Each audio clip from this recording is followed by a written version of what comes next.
Sveiki, pasižiūrėkime, nerašo, neskambina, nekontaktuoja, dingęs žmogus, ką jis galvoja, kodėl jis to nedaro ir ko iš to žmogaus mes galime tikėtis.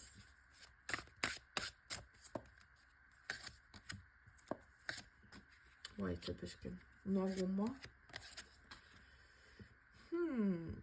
Tas žmogus sako, jinai mane įskaudino, jisai, bet kadangi čia krenta kaip karalienė lazdų, sako, jos tiesa arba jos tiesmukiškumas arba jos bendravimo maniera mane šiek tiek įskaudino arba nustebino, netgi sakyčiau, vien dėl to, kad sako, jinai visiškai nevynioja nieką į vatą ir viską teisingai man yra pasakius ir man ta tiesa nelabai patiko.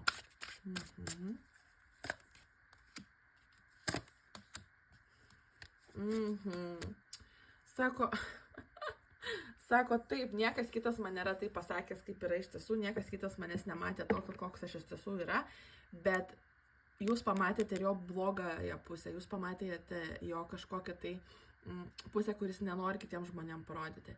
Sako, aš nesusilaikiau, gali būti, kad jisai sukonfliktavo su jumis, gal buvo kažkokia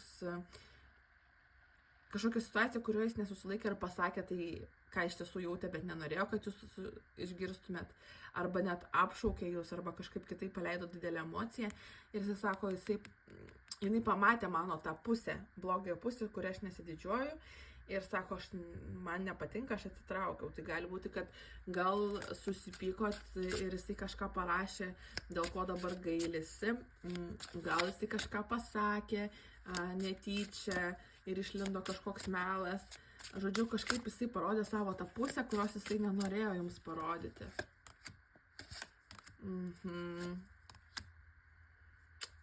Taip, sako, viskas pasisukote taip, kaip aš planavau.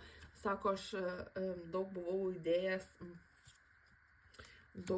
įdėjęs tam tikrų iliuzijų ją į galvą, kas aš esu, galėjau jums apipilti dovanomis arba dėmesiu ir panašiai, pasižiūrėkit, bet tos dovanos ir dėmesys yra apsuptas gyvačių. Tai rodo, kad tai yra tiesiog jūs pritraukti, kad jūs apgauti arba jūs įskaudinti. Tai gali būti, kad pradžioje buvo bendravimas labai geras, nuostabus, tas žmogus galėjo rodyti jums daug dėmesio, tikrai dovanų, dovanoti tikrų gėlių, nežinau, panašiai, kvepalų, dar kažko. Turėjo būti fizinės kažkokios dovanos santykyje. Galėjo ten dainą jums parašyti, aš nežinau, ar poemą, kažką dovana turėjo būti tiesiog, aš tau dovanoju kažką.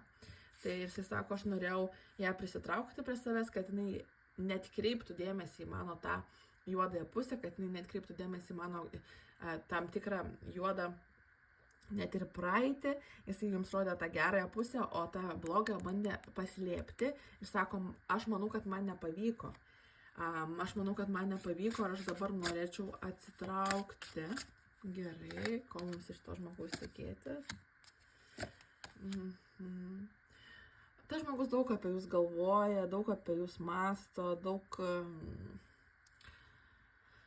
Kaip čia pasakyti, jis pats nesupranta, ką jis jaučia. Jam atrodo, kad jums jaučia aistrą, bet tada pradeda galvoti, kad gal aš turiu rimtesnių kažkokių jausmų, bet aš esu susipareigojęs kitiems žmonėms arba kitiems dalykams. Aš dabar su ja būti negaliu. Jinai pamatė, koks aš esu iš tiesų. Pažiūrėkite, mano visas tas balsas toksai, kad žmogus yra visiškai pasimetęs, jisai nežino, kurio keliu eiti. Jam atrodė, kad jisai valdo situaciją, jis ateis, pamanipuliuos, padovanos jums dovanų, gaus, ko nori, o ko nori tai yra ugnies, jausmo, emocijos, erotikos ir panašiai. Ir sako, aš eisiu tolyn, bet gavosi taip, kad jūs pamatėte jo tikrą pusę ir jis dabar dėl to labai yra susikrimtęs, kad jis negalėjo jūsų gal tam tikrą prasme apgauti ir dabar pats turi kažkokius jausmus. Gerai, dabar ko mums iš jo laukti ir tikėtis?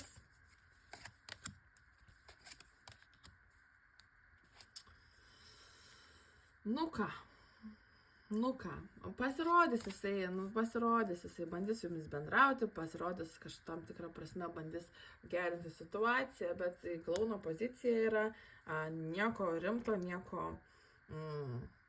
Bandys pabūtų dabar aukos pozicijoje, labai daug turės darbo, labai užsiėmęs, jam labai sudėtinga, su daug dalykų jam reikia dabar susitvarkyti, jam gyvenimas nelengvas, jam gali būti kažkam skolingas, gali, žodžiu, bus N visokių dalykų, kaip bandyti jūs vėl manipuliuoti, kodėl jis su jumis nebendrauja, arba kodėl jis negali jums pasiūlyti rimtų santykių, jam sudėtingas gyvenimas, jūs įsupraskite, žodžiu. Nu, žinokit, aš pasakysiu atvirai, mane šitas būrimas sunervavo ir šitas žmogus mane jau sunervavo.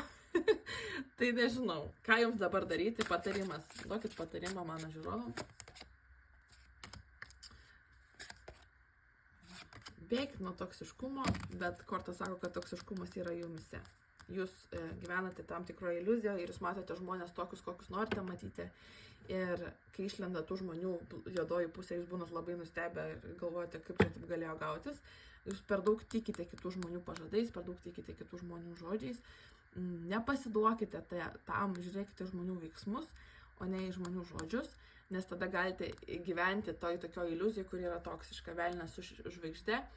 Jūs per daug sau leidžiate pasitikėti kitais žmonėmis ir ne tiek, kiek pasitikėti, bet juos nusipiešiate savo tinkamos spalvomis, matote juos geresnius nei jie yra ir labai dažnai ignoruojate raudonas vėliavas, matote tik tai gerą pusę. Tai šitoje vietoje situacija gana sudėtinga, jums tas žmogus patinka, norėtumėte jį priimti toks, koks jis yra, bet iš tiesų tai jisai jums yra daug primelavęs, o jūs tą melą priimate kaip tiesą. Tai būtų tiek ir iki kitų būrimų. Ačiū, kad žiūrite.